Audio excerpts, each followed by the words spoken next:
Islamic আরবি TV. এক বাদশা ছিল, কি ছিল? এক বাদশা। তো ওই বাদশার জামানায় তিনজন চোর ছিল। কয়জন চোর? তিনজন চোর। ভালো করে গভীর মনোযোগ। কয়জন চোর? তিনজন। তো এই তিনজন চোরের তিনটা ক্ষমতা ছিল। কয়টা ক্ষমতা?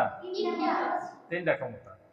তো একজন চোরের ক্ষমতা ছিল যে পৃথিবীর যত বড় বড় লক আছে, লক আর বলো যে এই লকটা হইলে টাকা পয়সা ধন সম্পদ চুরি করতে হবে। এখন পৃথিবীর যত তালা লক যাই বলো না কেন, সে যখন হাত দিয়ে তালি মারতো তখন ওই লকটা কি করতো? সাথে সাথে খুলে যেত। লকটা কি করতো? সাথে সাথে খুলে যেত। এটাই লিগে একটা চোরের ক্ষমতা। তিন চোরের মধ্যে এক চোরের ক্ষমতা কি? তালা খোলা। হাত তালি দিলে কি হয়? তালা খুইলা যায়।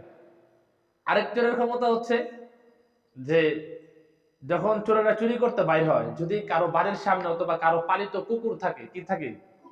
কুকুর, তাহলে কিন্তু কুকুর বক বক করে, ভেউ ভেউ করে না? কিন্তু ওই চোরের ক্ষমতা লিগা কুকুর ভেউ ভেউ করে কি কইতাছে এটা ওই লোকটা বুঝতো। ওই চোরটা কি করতো? বুঝতে পারতো। একটা গভীর মনোযোগ, কাহিনী কিন্তু অনেক মজার। তো সে বুঝতে পারতো যে কুকুর কি বগর বগর করে কি বলতেছে। দুইজন গেল, আর কয়জন আছে? কয়জন আছে? একজন। তো আরেকজনের ক্ষমতা হইল গিয়া যে রাতের অন্ধকারে যখন কুয়াশা বেশি পড়ে যায়, ঠিক আছে, অন্ধকার বেশি হয়ে যায়, তখন কি কাউরে দেখলে সহজে চিনা যায়? দূর থেকে যদি কাউরে দেখো তাহলে সহজে চিনা যায়। কিন্তু ওই চোরে অনেক দূর থেকে যদি কাউরে দেখতো, সে পরের দিন আবার বলতে পারতো যে এই লোকটা রাত্রেবেলা হ্যাঁ দাঁড়ায় ছিল। তার মানে ওর চোখের পাওয়ার অনেক বেশি। চোখের পাওয়ার অনেক বেশি। তাহলে কয় চোর গেল? তিন চোর। তো এই তিন চোরের তিনটা ক্ষমতা। এখন এই তিন চোরের যে তিনটা ক্ষমতা, এই ক্ষমতা সম্পন্ন চোর যখন কোনো জায়গায় চুরি করতে যাইতো, সেদিনকে তার অবস্থা খারাপ। সেদিন তার অবস্থা কি খারাপ। তারা খালি হাতে বাড়ি ফিরতো না। ওই বাড়ি, যেই বাড়িতে যাইতো ওই বাড়ির সবকিছু, টাকা পয়সা, ধন দৌলত, হীরা মানিক মুক্তা জহরি পান্না সবকিছু তারা চুরি করে নিয়ে যেত। চুরি করে কি করতো? নিয়ে নিত। তো এমন একদিন যে আসলো যে তারা চুরি করার পরে অনেক রাইট হয়ে গেল। তো এখন চুরি করার সময় তো অনেকে তেল ইউজ করে, বিভিন্ন ধরনের বিভিন্ন জিনিস শরীরের মধ্যে পিছলা করার জন্য ইউজ করে। কিন্তু ওরা ইউজ করার পরে যখন চুরি করা শেষ, তখন তারা গোসল করতে পুকুরের মধ্যে নামছে। কোথায় নামছে? পুকুরের মধ্যে নামছে।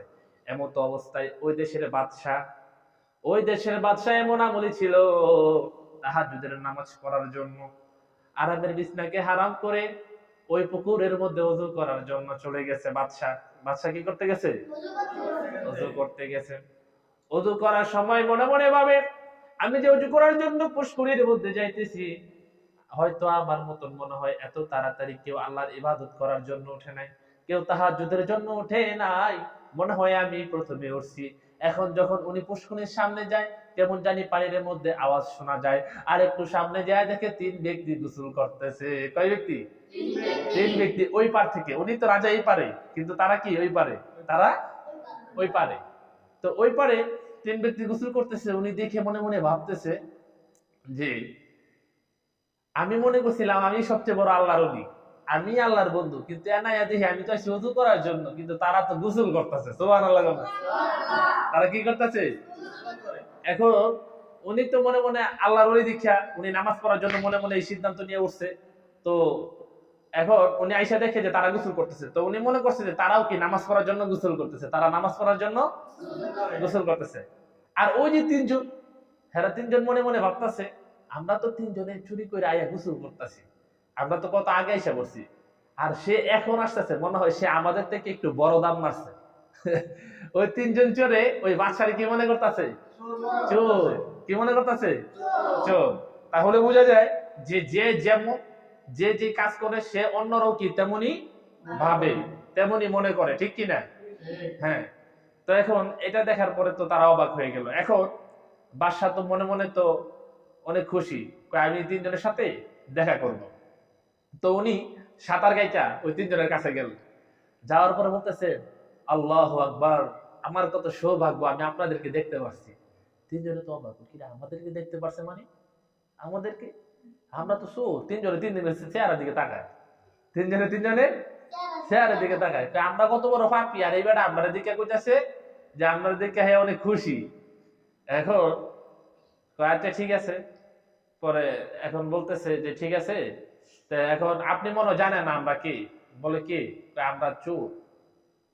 ওই তিনজনে কি কয়, আমরা চোর। তাহলে আপনি আমাদেরকে দেখে খুশি কেন হবেন? পরে ওই তিনজনে আবার বলতেছে, কয় ঠিক আছে আমরা তো চোর, আপনি মনে হয় আগের থেকে আরো বড় চোর। আমরা তো চুরি করে আপনার আগে আসছি, আপনি আসছেন পরে, তাইলে মনে হয় আপনি আরো বড় বড় কিছু নিয়ে আসছেন, চুরি করে বড় বড় কিছু নিয়ে আসছেন। এখন তো উনি তো মনে মনে অবাক হয়ে গেল, আরে আমি কি মনে করলাম আর হেরা কি বাইরে। খোদা পাহাড় নিকলা চুহা। খোদা পাহাড় মানে কি জানো? মানে সারাদিন পাহাড়ে কাটলাম কাটলাম স্বর্ণ মানি খোঁজার জন্য, কিন্তু বাইরেছি ইঁদুর, বাইরেছি কি ইঁদুর। তো উনি মনে মনে ভাবলেন আমরা চোর।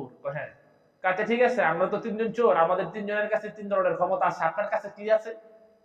আপনার কাছে কি আছে?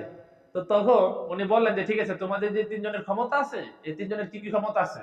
তো ওই যে আমি প্রথমে বললাম যে তিনজনের তিন ক্ষমতা, একজনে হাত তালি দিলে তালা খুইলা যায়, আরেকজনে কুকুর কি বলে সে এটা কি বুঝতে পারে, আরেকজনে রাত্রেবেলা যে লোককে দেখে সেই লোককে সকালবেলা দেখেও কি চিনতে পারে, ঠিক না?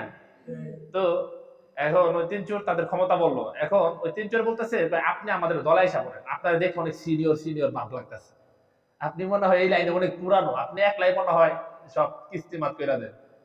মানে বুঝতেছো, ওনারা তিনজন মনে করতেছে যে উনি একা, তাও আবার এত দেরি করে আসছে, উনি মনে হয় আরো বড় চালবাস, উনি মনে হয় আরো বড় ধরনের চোর। ঠিক আছে, তো ওই তিনজন বলতেছে আপনি আমাদের দলে আসেন, তাহলে আমাদের দলটা আরো বড় হবে। তো আমাদের দলে আসার আগে আপনার একটা ক্ষমতা লাগবে, আপনার এমন কি ক্ষমতা আছে যে কারণে আপনাকে আমাদের দলে নিব, আপনাকে আমাদের।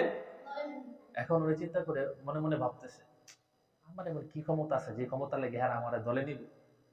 তো উনি একটু চিন্তা করে বললেন ঠিক আছে, হ্যাঁ আমার একটা ক্ষমতা আছে। বলে কি ক্ষমতা? বলে তোমরা যখন